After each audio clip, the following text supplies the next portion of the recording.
అంటారు పోతన గారు గజేంద్ర మోక్షణంలో. ఆయన నడిచి వెళ్ళిపోతుంటే ఆయన ఎక్కకపోయినా గరుత్మంతుడు ఆగడు.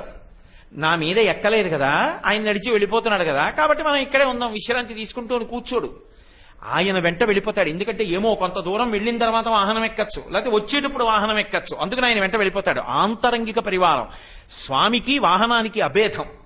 అటువంటి వాహనం వెడుతోందనుకోండి, మన మాంసనేత్రములతో ఆ వాహనం మీద వెడుతుండగా చూసేటటువంటి అదృష్టం మనకు పట్టిందో పట్టలేదో చెప్పలేం.